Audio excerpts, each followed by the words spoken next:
नमस्कार, स्वागतम। आज के अंक में नाद की चर्चा करेंगे। नाद एक ऐसा साउंड जो हर समय हमारे भीतर ध्वनित हो रहा है। हमें क्या करना है? इस नाद को ध्यान से सुनना है, इस नाद पर ध्यान लगाना है, इस नाद का स्मरण करना है, श्रवण करना है।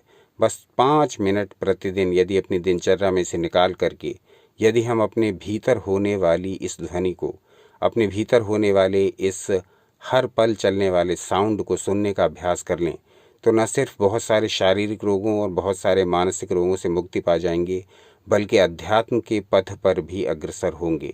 तो कुल मिलाकर के ये नाद का जो अनुसंधान है, इसका इस सीरीज़ का पहला भाग है ये। और इस पहले भाग में हम ये स्पष्ट करने का प्रयास करेंगे कि नाद साधन के द्वारा, नाद के अनुसंधान के द्वारा किस प्रकार से आप अपने शारीरिक और मानसिक रोगों को नष्ट करते हुए निरंतर अध्यात्म के पथ पर आगे बढ़ सकते हैं। नाद बहुत विस्तृत विषय है और इस विषय पर पूरी सीरीज़ बनाएंगे। आज के जो अंक है आज का, इस पर अपने कमेंट्स दीजिए और बताइए कि क्या नाद के विषय में और जानना पसंद करेंगे। अब जैसे कि पहले ही आपको ज्ञात है कि हम बिना शास्त्र प्रमाण के कोई भी वीडियो नहीं बनाते हैं, तो इसी क्रम में राम गीता और उमा संहिता से हमने 2 श्लोक लिए हैं, उनको आपके समक्ष रखते हैं। वो मूल श्लोक आपकी स्क्रीन पर भी प्रदर्शित हो रहे हैं। पहले इनको देखेंगे, इनका अर्थ समझेंगे, उसके पश्चात उस ध्यान विधि को देखेंगे जो आपको प्रतिदिन 5 मिनट करनी है और अपने शरीर, अपने मन और अपनी आत्मा का उद्धार करते हुए लौकिक और पारलौकिक दोनों प्रकार के सुख प्राप्त करने हैं। तो पहला श्लोक है और उसमें कहा गया, उक्तात्म भानतः पूर्वम पश्चाच्च विविधः कपि अभिव्यज्यन्त एतस्य नादस्तत्सिद्धि सूचकः। ये पहला श्लोक है। और दूसरा है, अनाहत मनुच्चार्यम शब्द ब्रह्म परम शिवम तस्मात् शब्दा नव प्रोक्तः प्राणविद्भिस्तु लक्षिता। तो ये पहला और 38वां जो श्लोक है, इसमें स्पष्ट कहा गया कि अंतर में ज्योति रूप आत्मा, उसके प्रकाश के पहले अथवा पश्चात साधक नाना प्रकार के शब्द सुनते हैं। यानी जो साधना कर रहे हैं उनको उस प्रकाश के दिखाई देने से पहले जो उनको साधना का अभीष्ट है, यानी जो भी साधना आप कर रहे हैं उस परम पद की प्राप्ति के लिए कर रहे हैं, जो भी साधना आप कर रहे हैं उस महाशक्ति की कृपा के लिए कर रहे हैं, तो ऐसा कोई भी प्रकाश आपको दिखने से पहले आपको उसके लक्षण दिखाई देने लगते हैं और ये लक्षण नाद के रूप में प्रकट होते हैं। तो बहुत सारे शब्द हमें सुनाई देने लगते हैं जब हम कोई भी साधना प्रारंभ करते हैं, या उस साधना के बीच में भी यह सुनाई पड़ सकते हैं। तो कहा गया ये शब्द व्यक्त और अव्यक्त 2 प्रकार के होते हैं। यानी एक तो स्पष्ट रूप से हमें सुनाई पड़ते हैं, दूसरे बहुत ध्यान लगा करके सुनने में आते हैं, अभ्यास से सुनने में आते हैं।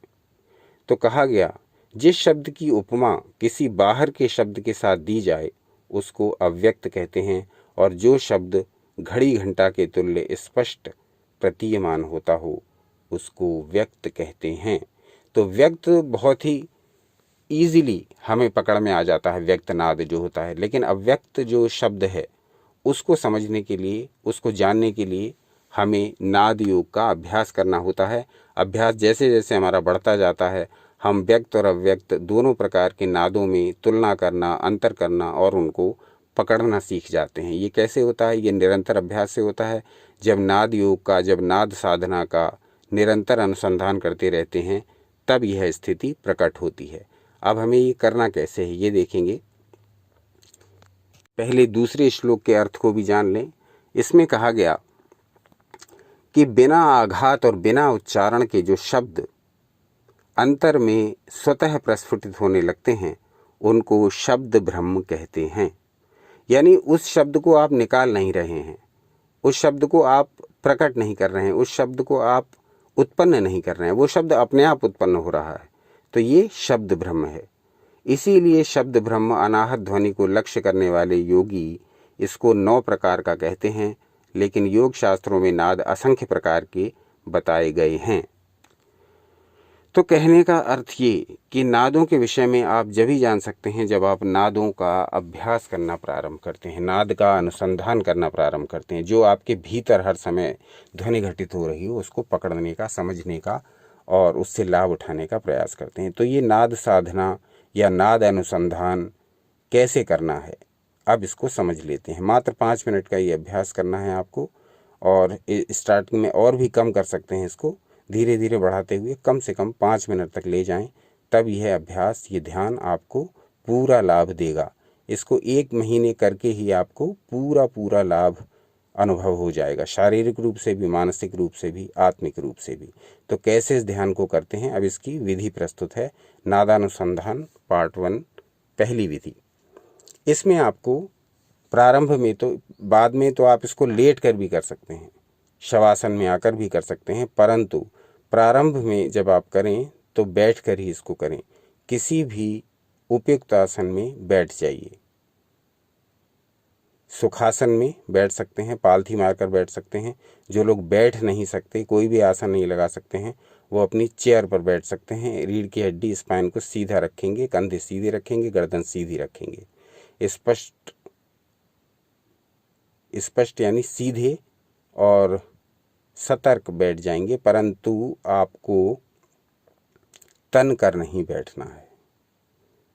तन कर नहीं बैठना है, केवल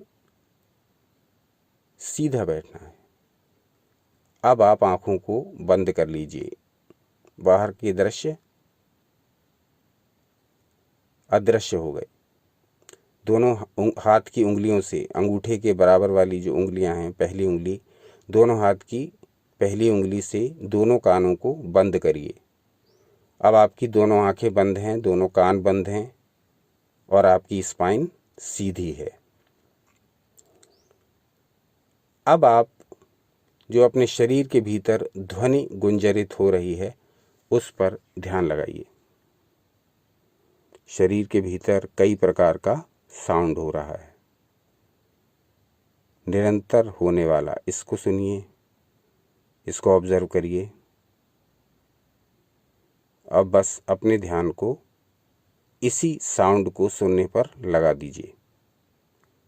न बाहर का कोई साउंड, न बाहर का कोई विचार, न शरीर में कोई क्रिया, केवल और केवल इस साउंड पर ध्यान लगाइए जो आपके भीतर हो रहा है, प्रतिपल हो रहा है। तरह तरह के साउंड सुनाई देंगे, मिक्स, मिले हुए। उनमें से जो अधिक तेजी से आपको सुनाई दे रहा है, थोड़ी देर उस पर ध्यान लगाइए। अब जो साउंड हल्के हैं, कुछ देर उन पर ध्यान लगाइए। जैसे जैसे आपकी उंगली हिलेगी, साउंड में भी कुछ परिवर्तन आएगा।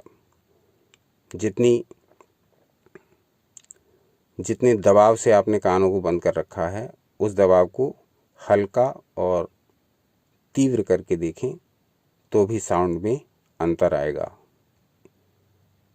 कई प्रकार से प्रयोग करते रहने हैं इस साउंड के साथ। उंगली को थोड़ा सा ढीला छोड़ देना है, दबाव को कम करना है, फिर देखना है किस प्रकार के साउंड आ रहे हैं, फिर उंगली को थोड़ा कस लेना है। अब देखना है कि साउंड में क्या परिवर्तन आया, अब किस प्रकार की ध्वनियाँ तेज हैं और किस प्रकार की कम हैं। 5 मिनट तक, प्रारंभ में 2 मिनट कर सकते हैं, तो जितनी देर करना चाहें 2 से 3 मिनट तक करें प्रारंभ में। उसके पश्चात अपनी आँखों को खोल लें और दोनों हाथों को नीचे ले आएं। बस इतना सा प्रयोग है। ये प्रयोग असीम ऊर्जा देने वाला, सुख स्वास्थ्य देने वाला प्रयोग है। हर प्रकार का स्वास्थ्य, शारीरिक और मानसिक, बहुत से रोगों को नष्ट करने वाला प्रयोग है। इसके जो यूज़ हैं, जो इसके स्वास्थ्य में प्रयोग हैं, वो धीरे धीरे करके हम आपको नाद सीरीज़ के अगले एपिसोड्स में बताते जाएंगे। आज हमने नाद अनुसंधान कैसे करना है, नाद पर ध्यान कैसे लगाना है, अपने भीतर हो रही ध्वनियों को कैसे पकड़ना है, कैसे सुनना है, कैसे ऑब्जर्व करना है, इस विषय पर ध्यान लगाया, इस विषय पर चर्चा की, इस विषय पर ज्ञान प्राप्त किया। तो वो जो मूल श्लोक आपके समक्ष प्रस्तुत हैं उनके आधार पर इस ध्यान विधि को तैयार किया गया है। आज का अंक कैसा लगा ये अवश्य बताइए। नाद योग, नाद साधना, नाद अनुसंधान के विषय में और कुछ जो जानना चाहें वो अवश्य बताइए। नाभि की सीरीज़ का अगला वीडियो शीघ्र ही प्रस्तुत करने जा रहे हैं। नाभि सीरीज़ को आप लोगों ने बहुत पसंद किया है। इसी क्रम में इसका एक और उपयोगी वीडियो 1-2 दिन में ही प्रस्तुत कर देंगे, तो नाभि सीरीज़ का वो वीडियो भी अवश्य देखिएगा। इसके अतिरिक्त हमने बहुत सारी श्रृंखलाएं प्रारंभ कर दी हैं। आपके कमेंट्स आ रहे हैं और बड़ा उत्साह देने वाले हैं। धीरे धीरे हम सनातन शास्त्रों में जो भी छुपे हुए खजाने हैं, जो भी हमारे स्वास्थ्य, जो हमारे सुख, जो हमारी समृद्धि के लिए आवश्यक हैं, ऐसा सारा ज्ञान ढूंढ ढूंढ कर आपके समक्ष प्रस्तुत करते रहेंगे। देखते रहिए आपका अपना चैनल यू एंड योगा। अपना अनमोल समय हमें देने के लिए बहुत बहुत धन्यवाद। तो जैसा हमेशा कहते रहे हैं और इस बार भी कहेंगे, और न सिर्फ कहेंगे बल्कि आपसे रिक्वेस्ट करेंगे, सनातन शास्त्रों से जुड़े रहें, सदा आनंदित रहें।